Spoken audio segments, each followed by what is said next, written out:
film was actually released. That said, he apparently did know the draft notice was coming, and the two films he made in 1937 were made under the cloud of the impending conscription notice. In contrast to the direct adaptation of Kabuki sources for Humanity in Paper Balloons, as well as Priest of Darkness, today's film, Tange Sezen and the Pot Worth a Million Ro, was a Yamanaka solo script.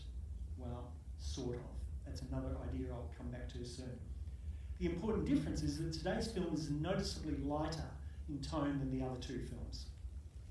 Although, as you've already seen, this 1935 film is not without its poignant moments.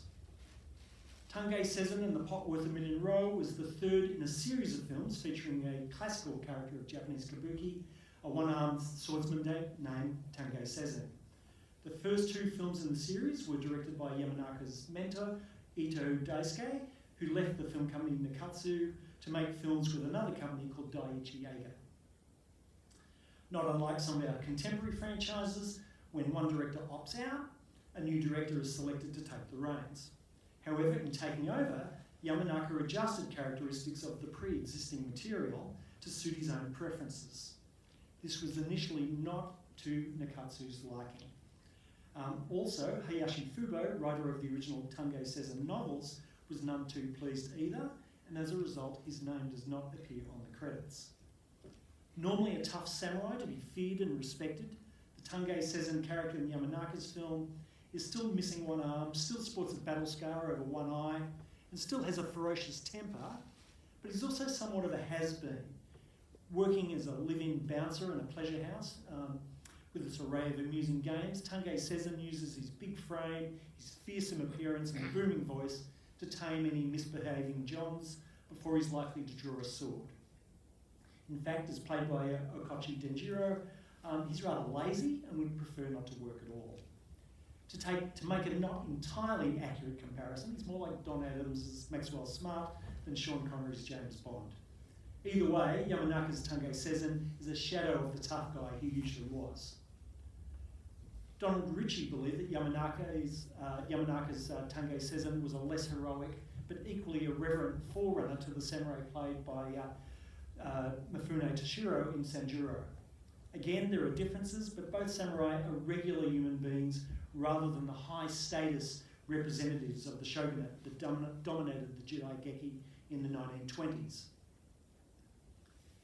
As I've already mentioned, Noel Birch claimed that Yamanaka was sent to the Chinese Northeastern Front as punishment for his political commitments.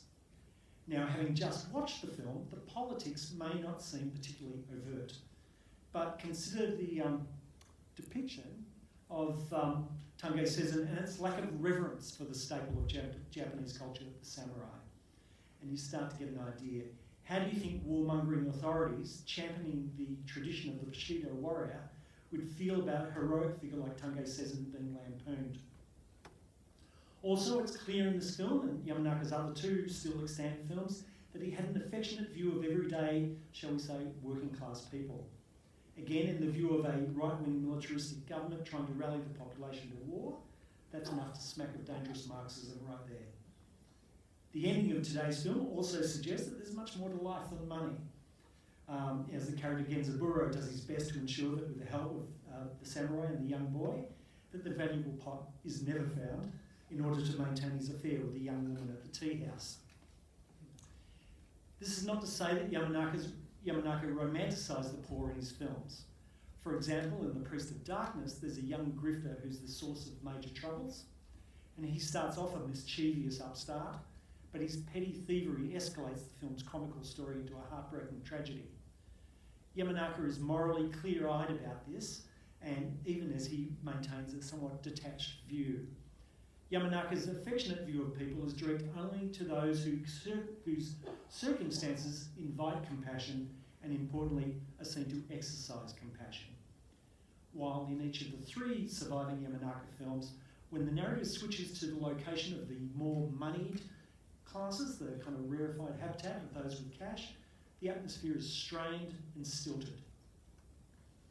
Again, according to Donald Ritchie, Yamanaka had another completed scenario that he did not live to film, called Sono Zenya.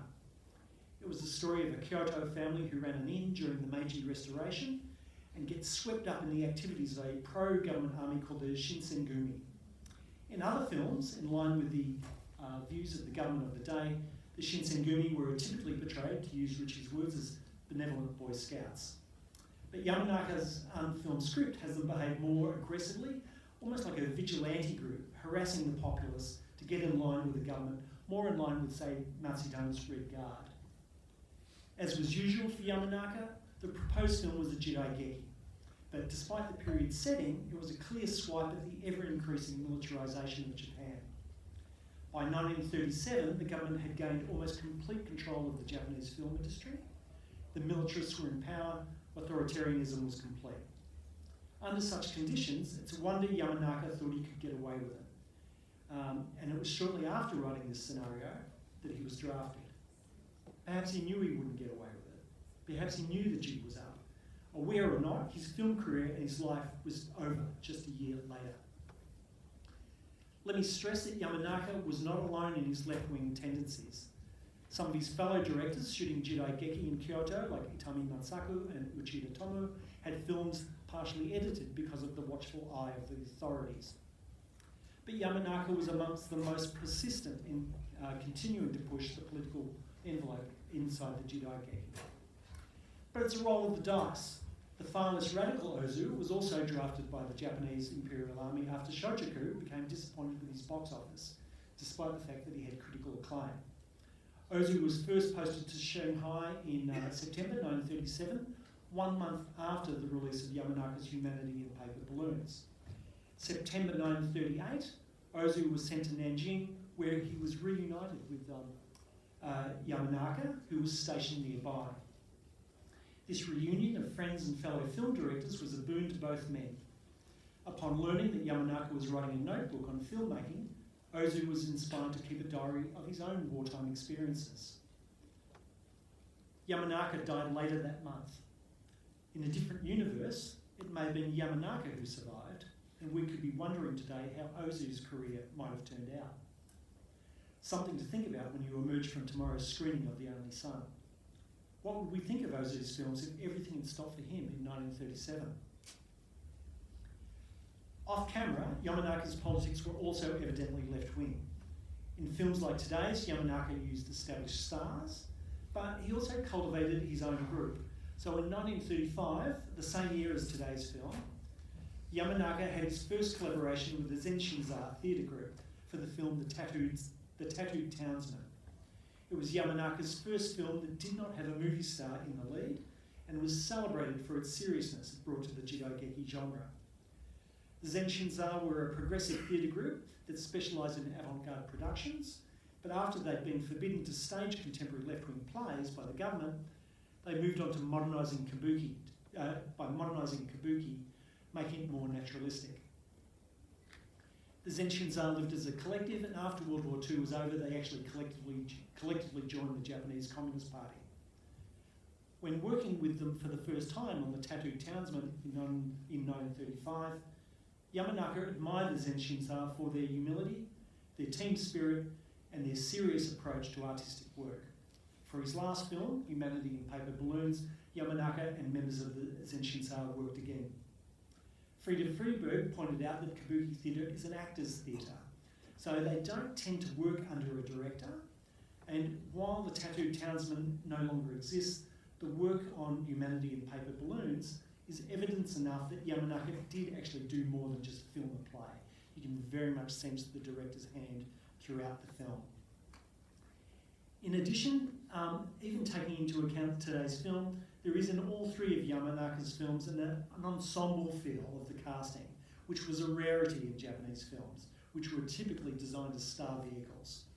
While today's film clearly features Okochi Denjiro as Tange Seizen, he doesn't overly dominate, leaving a shared space with the other actors. Yamanaka was a big movie fan. It was said that his two hobbies were watching films and drinking. And he counted, how is it a hobby that a film person can watch a film? It is his profession to watch a film as well as make one. As for drinking, he added, if what drinkers say is lively when utilised in a film, I may insist that drinking is part of my profession. The idea of an apparently